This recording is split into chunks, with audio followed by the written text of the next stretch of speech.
My name's Barbara Daniel and I head up the MSc course in Forensic Science. And what I'd like to tell you about, the project that I'm dealing with at the moment, is the use of narrated PowerPoints to help education. This short sequence of slides is to make sure that you understand the difference between degraded and trace DNA.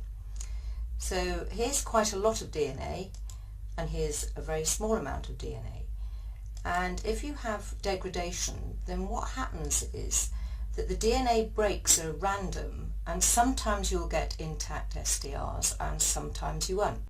MSc course is quite tricky in as much as we have to do forensic chemistry and forensic biology. It encompasses both, and our students either come in with chemistry or biology and not both.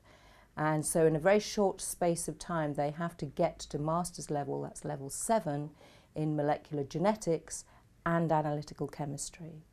So it's very difficult for them to be able to achieve that, and they find the January exams they don't do very well, and I want to give them much more support for that. My aim is to get away from having didactic lectures, because I think that they're boring and a waste of time. So what I'd really like to do is to timetable time for the students to work within college and go through a narrated PowerPoint on their own, and then to use the lecture time to have workshops and to use the information.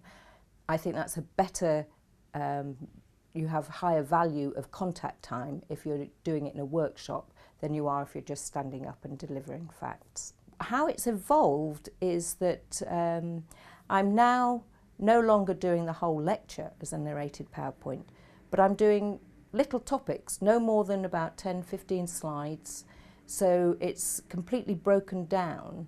The narrated PowerPoints sometimes go up the night before the lecture, and much to my surprise and delight, quite a few students will try and go through them before coming into the lecture. One way that's proved to be quite successful is if I can get it 2 days ahead of the lecture, and then the lecture I put turning point voting slides in.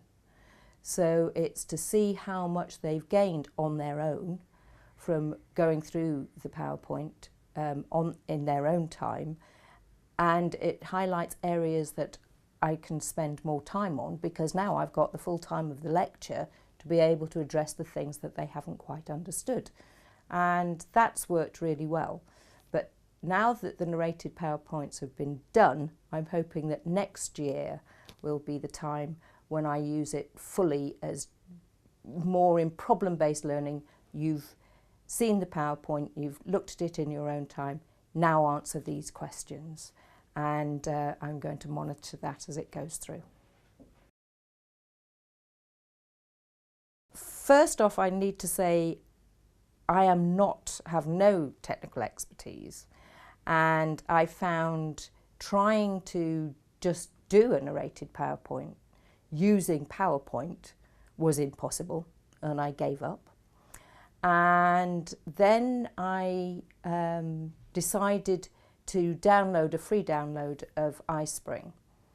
Ispring is for the likes of me.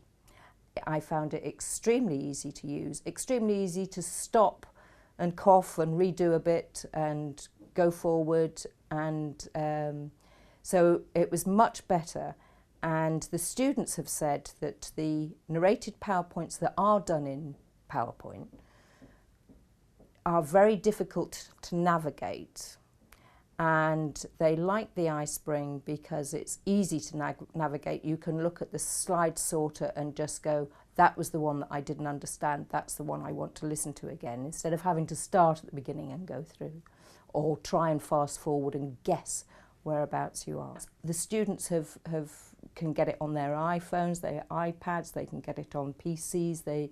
There's not been a problem with that at all. And I found loading it onto Keats really straightforward and easy. I had to have a lesson on how to do it, but I got support from the TEL group of how to do that, and once I learned how to do that, it is actually very easy to do. I found that I was nervous sitting in an office all by myself on a Sunday. I still felt a bit of an idiot talking aloud and stumbling over my words and having to redo it until I decided to just relax and to just cough occasionally, drink my cup of coffee, forget to turn off my mobile phone, and the students thought that that was absolutely fine. They didn't mind that at all, and that calmed me down quite a lot.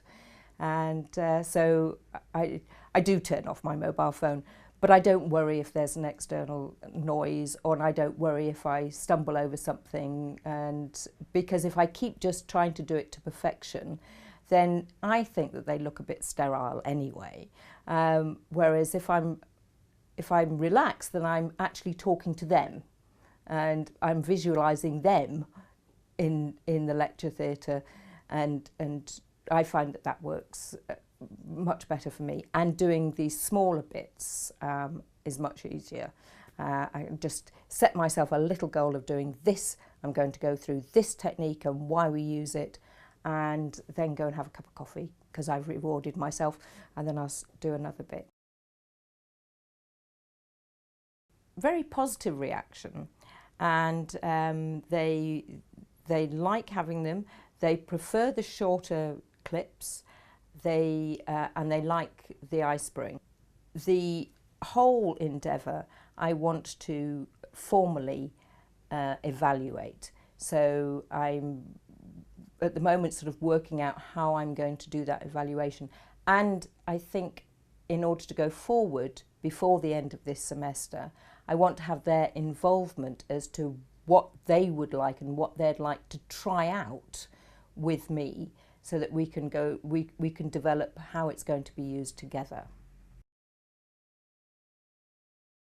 Right at the very beginning, when I first wanted to do narrated PowerPoints, and I was failing, I think I was failing a lot because I was a little bit scared about doing them. And at that point, I would have liked to have had some support. And again, once I got in contact with the TEL group, then that made all the difference. I got support from them exactly how I wanted it. And the other thing that I think is a worry, because when I voiced this, I thought it was only me that had this worry, and it's the same for lecture capture and all the rest of it, is what if you make a mistake in a fact that you've said, and now it's there for posterity?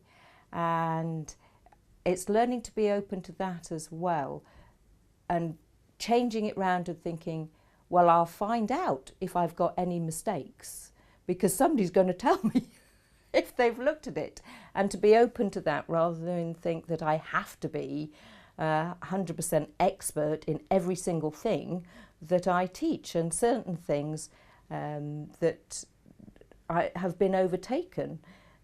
New technologies come along, and it's great when that's pointed out to you, because then I can adjust the lecture, and so not to be worried about being wrong.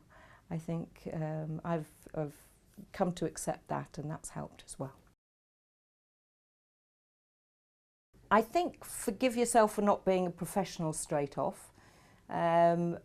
Flounder, it's fine, and as I said, the whole project is evolving, and just be open to suggestions and open to experimentation. I just think you have to experiment with these things and find out what works for you. My colleague that does fantastic narrated PowerPoints straight off, absolutely fine, but he writes everything out and everything's word perfect, whereas I'm prepared to have it more casual and have some mistakes in order to make sure that the information gets across.